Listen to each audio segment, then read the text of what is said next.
এবার যেদিকে নজর রাখবো, ভারতের G20 বৈঠক সফলভাবে সম্পন্ন হয়েছে। প্রায় 30টি দেশের জনপ্রতিনিধিরা ভারতে এই বৈঠকে যোগ দিতে আসেন। সেই কারণে দিল্লিতে গত শনি এবং রবিবার ছিল সাজো রব। সেই বৈঠকে ভারতের উন্নয়নে একাধিক চুক্তি স্বাক্ষরিত হয়েছে, কিন্তু সেই G20 সম্মেলন নিয়েও বিতর্ক শুরু হয়ে গেল। এই সম্মেলনের জন্য বরাদ্দকৃত অর্থের নাকি 300% বেশি খরচ করেছে কেন্দ্র, এমনটাই অভিযোগ তুলছে বিরোধীরা। মমতা বন্দ্যোপাধ্যায়ের দলের সাংসদ সাকেত গোখলে এক্স হ্যান্ডেলে এই নিয়ে একটি দাবি করেন। সেখানে তিনি লেখেন, অবিশ্বাস্য, G20 বৈঠকে বাজেটের যে পরিমাণ বরাদ্দ করা হয়েছিল তার চেয়ে 300% বেশি খরচ করেছে মোদী সরকার। আপনারা দেখতে পাচ্ছেন সেই টুইট, যেখানে কিনা সরাসরি ট্রাইব টিভির পর্দায় আপনাদেরকে দেখাচ্ছি। ভারতের উন্নয়নে একাধিক চুক্তি স্বাক্ষরিত হয়েছে বিভিন্ন দেশের সঙ্গে G20 বৈঠকে, কিন্তু সেই G20 সম্মেলন নিয়েও কিন্তু বিতর্কের শেষ নেই। বরাদ্দকৃত অর্থের থেকে বেশি খরচ হয়েছে বলে দাবি বা অভিযোগ সরাসরি বিরোধী দলের, এবং বিরোধী দলের কে? সরাসরি সাকেত গোখলে।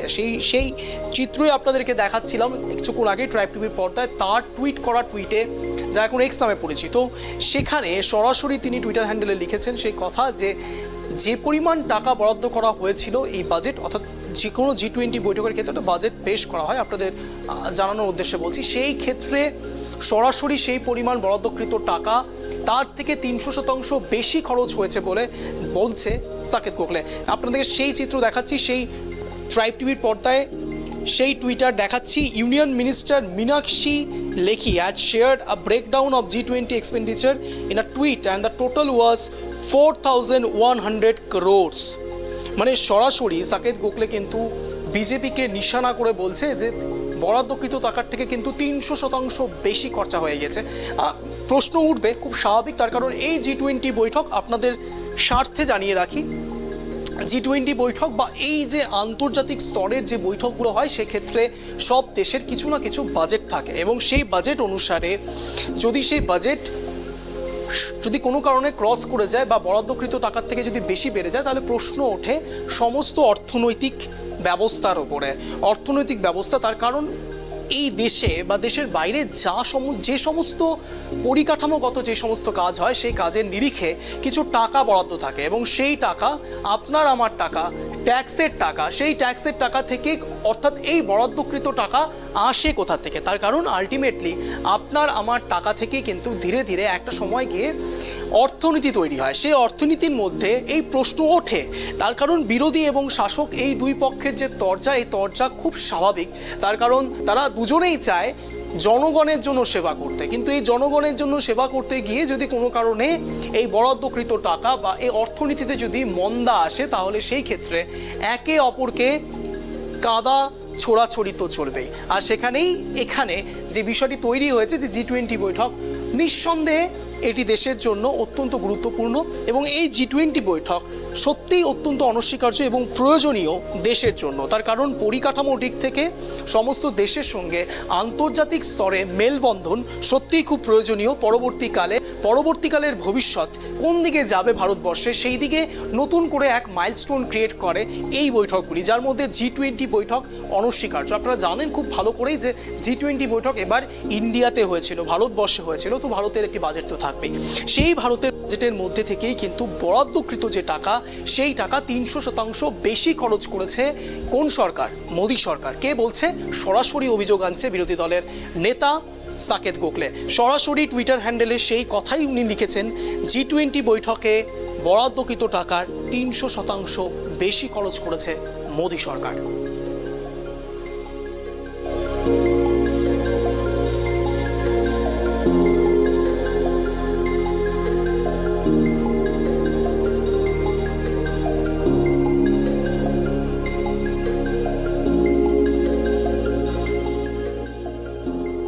এতক্ষণ ধরে যে বলছিলাম যে বরাদ্দকৃত টাকা, তবে তো জানতে হবে যে বরাদ্দকৃত টাকা কত, অর্থাৎ এই সম্মেলনের জন্য ঠিক কত বরাদ্দ হয়েছিল, সেই দিকে একবার নজর রাখবো। 990 কোটি টাকা, একদম ঠিক শুনেছেন, 990 কোটি টাকা বরাদ্দ ছিল G20 বৈঠকের জন্য। প্রশ্ন, মোদী সরকার কত খরচ করেছে? উত্তর 4100 কোটির বেশি।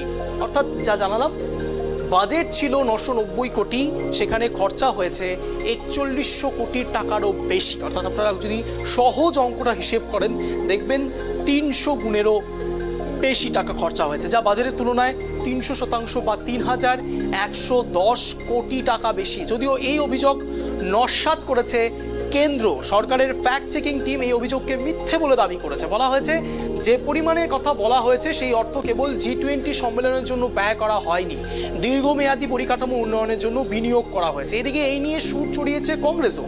লোকসভা ভোটের আগে মোদীর নিজের বিজ্ঞাপন করাতে বা বাড়াতে অতিরিক্ত পোস্টার লাগিয়ে অর্থ ব্যয় করা হয়েছে বলে দাবি হাত শিবিরের। কংগ্রেসের আরও দাবি, দরিদ্রতা ঢেকে প্রধানমন্ত্রী অতিথিদের জন্য রূপো ও সোনার খাবারের পাত্র সহ বিভিন্ন রকমের আয়োজন করেছেন। এটা আমার আপনার টাকা, এটা খুব বেসিক নলেজ যা আপনাদের জানা খুব প্রয়োজনীয়, অত্যন্ত জরুরি যে এই টাকা কোথা থেকে আসে, কি করে এই বৈঠকগুলো হয়, আন্তর্জাতিক স্তরের এই বৈঠক কোথা থেকে আসে। তার কারণ সব দেশেরই একটি অর্থনৈতিক ব্যবস্থা থাকে, সেই অর্থনৈতিক ব্যবস্থার মধ্যে যদি কোনো কারণে পরিকাঠামো দিক থেকে ধোঁয়াশার সৃষ্টি হয় তখনই আসে এইসব প্রশ্ন। যদিও বা এই বিরোধী এবং শাসক শিবিরের এই যে তরজায় কিন্তু একে অন্যকে ডিফেন্ড করার জন্য উপযুক্ত লাইনও ব্যবহার করছেন বিরোধী এবং শাসক শিবির। কিন্তু প্রশ্ন, শুধুই কি টাকা খরচার দিকে আমাদের নজর রাখা উচিত, নাকি G20 বৈঠকের দিকেও নজর রাখা উচিত? নিরপেক্ষভাবে যদি বলা যায় তাহলে এটা বলতেই হয় G20 বৈঠকও কিন্তু সমানভাবে গুরুত্বপূর্ণ ছিল ভারতবর্ষের ইতিহাসের জন্য, ভারতবর্ষের জন্য, আগামী দিনে ভারতবর্ষ কোন দিকে যাবে সেই দিকের জন্য। এই দিকেও আরও একটি কথা বলতে হয়, যদি সত্যি G20 বৈঠক ইম্পর্টেন্ট হয়, ঠিক একই রকমভাবে G20 বৈঠকের বাজেটটাও আমাদের ধ্যান রাখতে হবে। তার কারণ বাজেট বেশি খরচা হলে পরবর্তীকালে কি হতে পারে, কি সমস্যার সম্মুখীন হতে পারে একটা দেশ, সেই দিকেও সবার নজর থাকে। আর মূলত সেই নজরের দিকে তাকিয়ে কিন্তু বিরোধী শিবির কটাক্ষ করতে এক লাইনও ছাড়ে না। আর সেটাই কিন্তু আজকের দিনে দাঁড়িয়ে এক নতুন নজির তৈরি করেছে। G20 বৈঠক ঘিরেও কিন্তু রাজনৈতিক চর্চা।